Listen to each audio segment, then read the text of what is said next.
Doctor साहब, दो इनकी बातें बड़ी अहम है। पहली का जवाब आप पहले दे दें।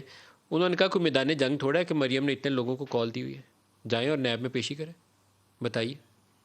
जी, मेरे ख्याल में ज़रूर किसी जगह पे आइन में लिखा होगा कि हर एक को इकट्ठा होने का अपना इज्तिमाई तौर पे इकट्ठा होने का, गैदर होने का हक है, मगर पीएमएलएन को नहीं है। या तो ये लिखा होगा, या स्मॉल लेटर्स में कहीं ये लिखा होगा कि जो है रेड जोन, जिसको पाकिस्तान में रेड जोन करार दिया गया है, वहाँ पे तो पीटीआई को और हमारे भाइयों को इजाज़त है कि वो धरना दें, वो क्रेनें लाएं, क्रेनों से पार्लिमान की दीवार भी बेशक तोड़ें और उसमें दाखिल हों, कब्ज़ा करें, सेक्रेटेरिएट का घेराव करें, 3 दिन उसको बंद रखें, पीटीवी पे कब्ज़ा करें, वहाँ पे विक्ट्री के निशान बनाएं, टेलीफोन पे एक दूसरे को मुबारकबाद दें, मुबारक हो, हमने जंग जीत ली, कब्ज़ा हो गया। दूसरे कह रहे हैं नहीं, आपको मुबारक हो। और ये भी कहीं आइन में लिखा होगा कि वहाँ के जो डीआईजी एसएसपी हैं, उनकी कमर की रीढ़ की हड्डी सर, लेकिन फ्रैक्चर आपने कर दी कॉल जाए क्यों और दी, उनका उसकी सर वजाहत फाड़ करेंगे। दिया जाए। ये तो हो सकता है इनका कुछ सेटअप हो कि इन्होंने 26 को बुलाया कि आपका धरना खराब हो जाए, लेकिन आपने वर्कर्स को क्यों कॉल दी।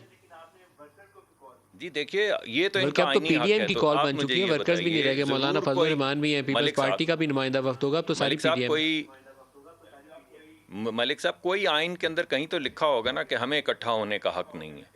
अगर हम अपनी सर, लीडर नैब के पेशी लिए, के मौके किसी भी पर लीडर वैसे के कर लेते, लिए, अब मीनार पाकिस्तान जलसा कर जी लेते। किसी भी पेशी को, 23 मार्च आ देखिए, रही थी, अगर वैसे हम वहाँ जलसा कर नैब के लेते। अंदर दाखिल हो, अगर नैब के अंदर दाखिल हो रहे हों तो उसकी बिल्डिंग के अंदर जैसे क्रेनें ला के कब्जा किया गया था, तो आप बिल्कुल बरहक हैं।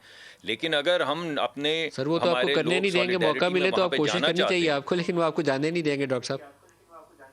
जी कोई बात नहीं, वो तो हमें मालूम है जी। ये इसमें तो जो आपने बात की कोई शक नहीं। आप देख लीजिए, जिसने आज तक आवाज़ उठाई है उसके साथ क्या हुआ है। फांसी की काल कोठरी के अंदर रखा शाहिद खाकान अब्बासी साहब को, आपको बड़ी अच्छी तरह मालूम है क्योंकि बोलते बहुत ज़्यादा थे। आप एहसन इकबाल साहब को देख लीजिए, आप ख्वाजा साद रफ़ीक को देख लें, आप लेकिन आपने ख्वाजा मुझे साद ये नहीं रफ़ीक के बताया कि भाई वो को लॉजिक देख लें, क्या थी कि आप जिसमें मिफ्ता पीडीएम को ये इस्माइल कॉल को करनी देख लें, पड़ी आप कि नैब पेशी के मौके पर ही बंदे सनाउल्लाह इकट्ठे साहब को करने, देख इसका लें। जवाब आप नहीं दिया आपने। देखिए, नहीं, इसमें कोई अगर गैर कानूनी चीज़ है मलिक साहब, तो मैं आपके सामने बैठा हूँ, मैं आपको बता देता हूँ। लेकिन अगर आप कोई आइन और कानून की कोई शिक ना पेश कर सर, गैर सकें कि मकबूल हम तो है, पता नहीं सॉलिडेरिटी गैर में कानूनी इकट्ठे का हों पता नहीं, क्योंकि या नैब पेशी एहतजाज के में मौके इकट्ठे पर हों। वर्कर्स को कॉल देना तो एक गैर मकबूल चीज़ ही देखिए, है ना। नहीं, अगर हम नैब के अंदर धावा बोल रहे हों तो आपकी बात ठीक है, लेकिन आप समझते हैं कि ये आईनी हक जो है ये सिर्फ कुछ पार्टीज़ को है और कुछ इलाकों के लिए। जिसको रेड जोन कहते हैं वहाँ पे हक है, लेकिन जिसको रेड जोन डिक्लेयर कर दिया जाए लोगों को रोकने के लिए, वहाँ पे हक नहीं। अगर आइन ऐसा कहता है तो आप ठीक कहते होंगे, लेकिन अगर आइन और कानून में नवाज ऐसी शरीफ कोई वाले चीज़ इशू पे नहीं भी है बता तो दें कि मलिक वो कह साहब रहे ये हैं कि हक वो तो हमें धोखा है देकर फिर। बाहर गए।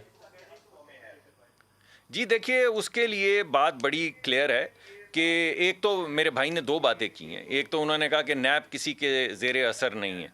तो आपको याद होगा adviser to the prime minister, ऐसे पीएम थे प्राइम मिनिस्टर के जिन्होंने नैब चेयरमैन की वीडियोज़ रिलीज़ की थी। बताइए क्यों की थी और वो क्यों थे ऐसे पीएम? और उन्होंने अपने टीवी चैनल के ऊपर वो वीडियोज़ रिलीज़ की, जिसके बाद जो पहले वो कह रहे थे तो कि उनकी हवाओं छुट्टी का करा रुख दी प्राइम बदलने मिनिस्टर ने, लगा, उनकी फिर हवा हटा का दिया रुख वहाँ से, एक ही उनका घर तरफ हो जाओ। गया।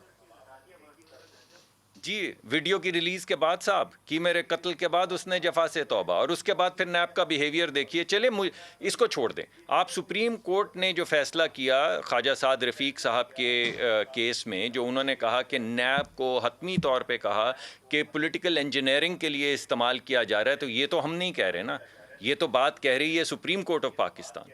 तो या तो ये जाएं और फुल बेंच के अंदर जाके वहाँ पे एहतजाज करें और बोलें कि सुप्रीम कोर्ट इसको बिल्कुल ख़त्म करे,